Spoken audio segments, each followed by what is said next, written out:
Commanders coming up.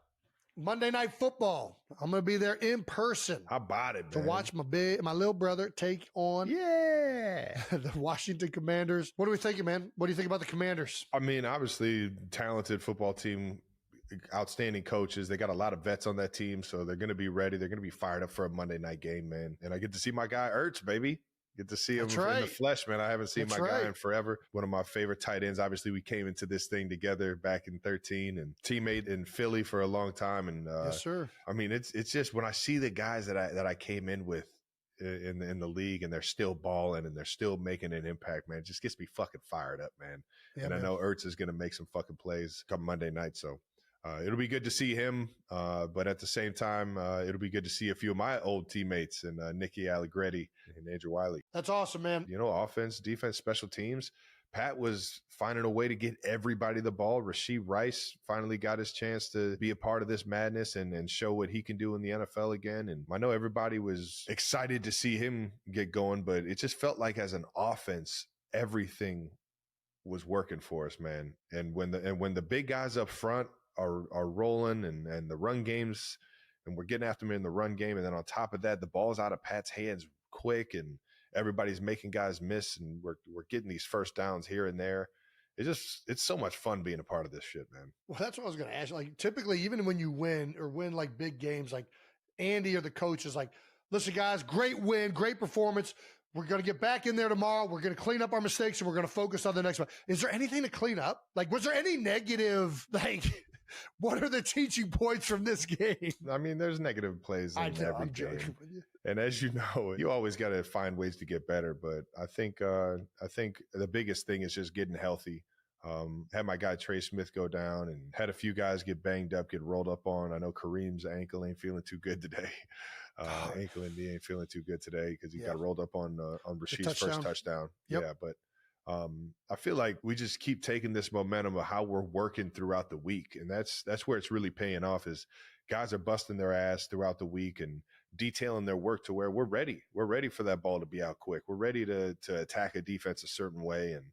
And we're getting after it in the run game, man. And that sets up everything. That makes that job on the offensive line so much easier when you're finding ways to get 5 to 6 yards every pop. Well, yeah, you guys are finding ways. And one of the reasons it was so easy potentially is the return of Rashee Rice. I mean, the Chiefs offense had been trending this way for the last few games. Really, it's starting to find its own.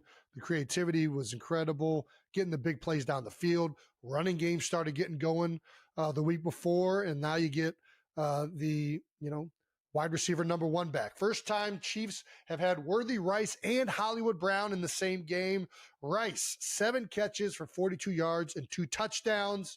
Hollywood Brown found the end zone again. I mean, how many touchdowns is Hollywood? He's got like 4 now? At least. 5? At least. I mean, it feels like he's getting 1 or 2 every game at this point, man.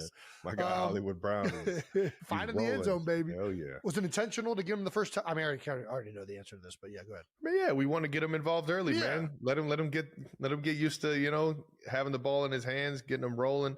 Obviously, everybody loves Rashee in the building, man. He's one of our favorite teammates, and we know what he can do with the ball in his hands. He's a great route runner, but when he gets that ball in his hands, he's a strong runner.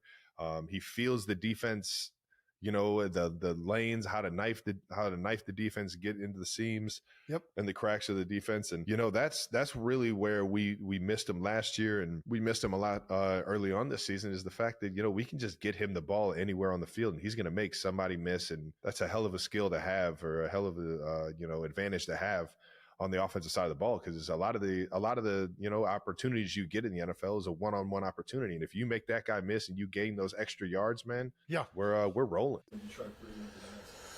Yeah, I mean, every game you can look at and you find things that you can be better at, and so for us, I think it's just going and looking at those plays where we didn't execute it at the level that we wanted to, and we were able to cover that up with some other big plays in certain drives. But at the same time, you learn from the mistakes that you made throughout the game, and you see what you did well, and try to maximize that as well. And so it's a steady building process that we have to continue to get better.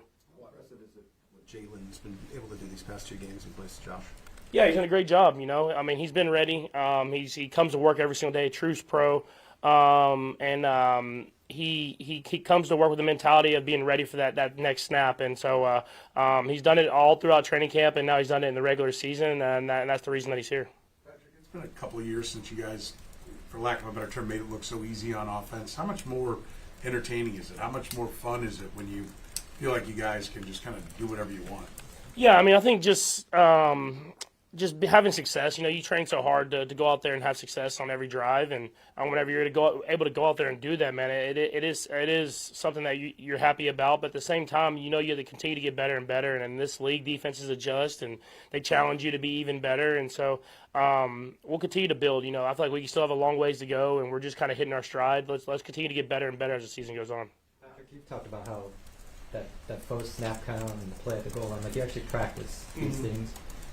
How many of those plays do you actually have, like at your disposal, and are they important for like morale, to lighten the mood, to like make things fun? I mean, I don't know if he ever said. I think Coach does do that. He kind of gives us some plays that we can work on and kind of keep the energy level high because you're trying to execute it when you get a chance to run it in the game. But there's a lot of plays that we work on, especially throughout training camp and stuff like that. And then there's plays that come to us with every single week that they're new and that are innovative and are made for specific situations. You just don't know if that situation is going to happen this week or if it's going to happen at the end of the year. I mean, everybody talks about the Rose Bowl play that we had. That we worked on that from OTAs and we didn't run it till the Super Bowl. So, I mean, that's just stuff you have to stay on the details because you never know when that exact moment's going to come up.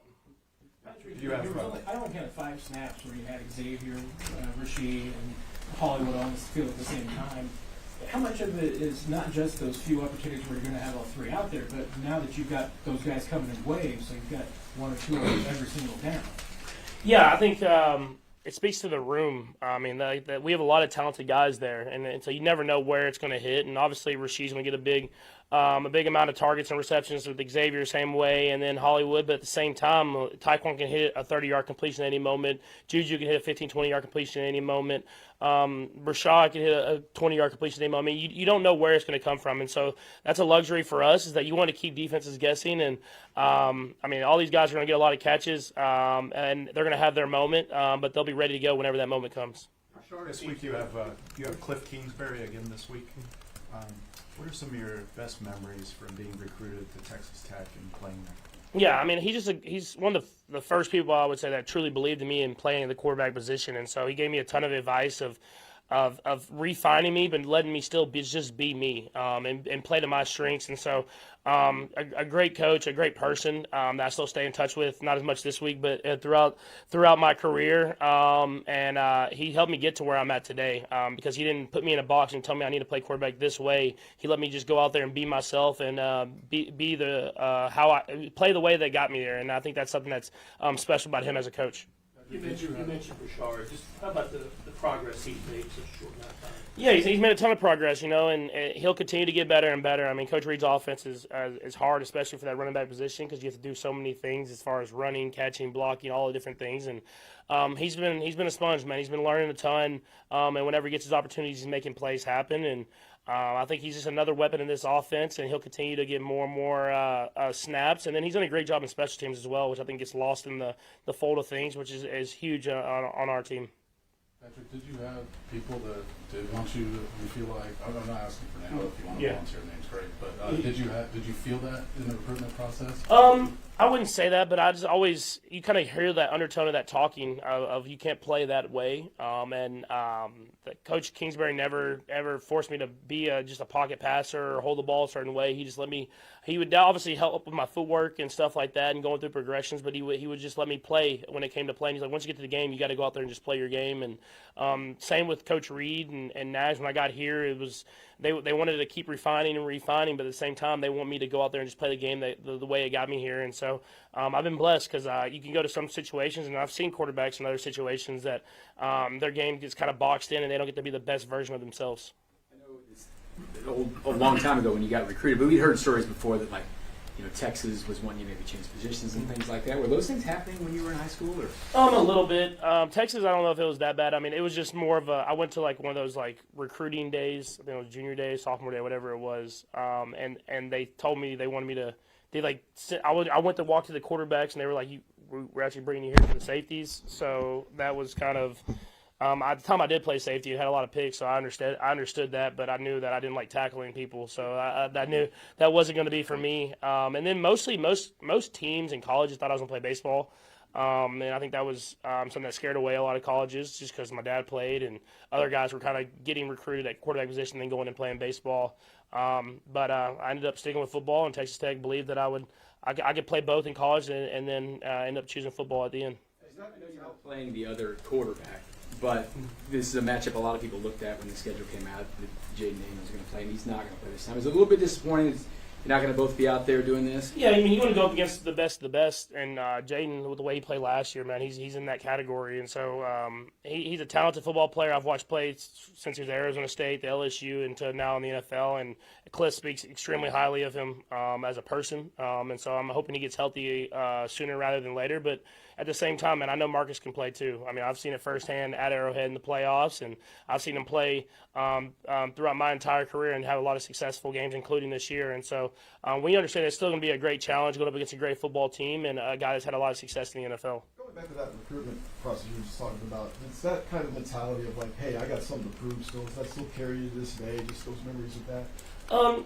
Not necessarily. I think I'm just wired that I like want to win. I think that's more than anything. It's not about proving anyone wrong or anything like that. It's just like I'm here and I've gotten this opportunity. Why not maximize it? And so I didn't get a lot of offers, but at the time I didn't know anything different. You know, I was so excited when Texas Tech offered me that I had a chance to go to college and play football. And looking back on it now and watching my tape, I'm like, I would have offered me, but at the time I knew nothing different. The Titans game that you mentioned, just from your personal experience of that game. Yeah, I mean, it was just such a crazy swing in momentum, you know, and there was a couple of plays here and there that kind of changed the whole thing. If you talk about the Derek Johnson sack, fumble that didn't get called, and then Marcus making that crazy play where the ball gets tipped, he catches it, scores a touchdown, and then Travis getting hurt right before the half. I mean, there was just so many momentum, so many plays that were had so much momentum that we didn't capitalize on, which I've learned from is like you can't let those plays completely change the game. You have to find ways to manage that, and so definitely a learning lesson. Even though I didn't get to play in that game, a learning lesson for me on how big football games, big plays really do matter.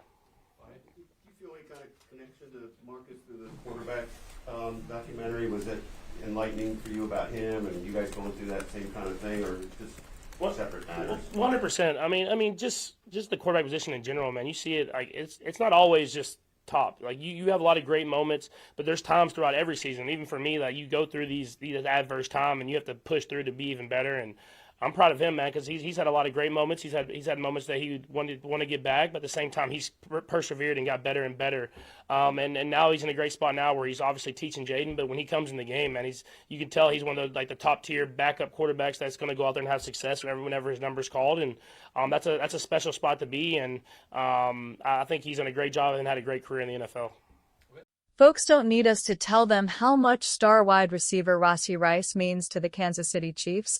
Everyone has seen what they look like with and without him since the devastating knee injury that ended his 2024 campaign just 4 games in. Rice didn't miss a beat in his highly anticipated return to action in Kansas City's 31-0 Week 7 shellacking of the Las Vegas Raiders. He instantly and seamlessly reclaimed the role of all-world quarterback Patrick Mahomes' top weapon to the tune of 7 receptions, 42 yards, and 2 touchdowns. The standard box score numbers and good old eye test support that Rice looked no worse for against the Raiders. Nevertheless, one advanced stat courtesy of Adam Levitan of Establish the Run properly encapsulates the value third-year pro to the Chiefs when healthy and available. After running 19 routes in the Chiefs' blowout victory over the Raiders, Rice is now tied for 11th in the league and inside the 10 targets. Yes, you read that correctly. It's a truly remarkable data point that speaks to him picking up right where he left off before getting hurt last September. It took a single contest for Rice to surpass his Kansas City comrade Travis Kelce as the team's preferred option deep in enemy territory. That alone should speak to the mind-melding connection Mahomes once had with the latter ostensibly shifting to the former's brain. Chiefs Kingdom understands the importance of having their most dependable pass catcher, especially in the most crucial area of the field. Finishing off drives when they get in close hasn't necessarily been an issue for Kansas City, though it is an area for improvement. The Chiefs were tied for 13th in the NFL in red zone touchdown percentage through 6 games in 2025 before Rice entered the lineup. Immediately entrusting him to address the matter shows that Mahomes and head coach Andy Reid have complete faith in him in scoring position. Kansas City became the betting favorite to win Super Bowl 60 as Rice was reinstated following a 6-game suspension. That hardly feels like a coincidence with the benefit of hindsight, and the proof is in the pudding.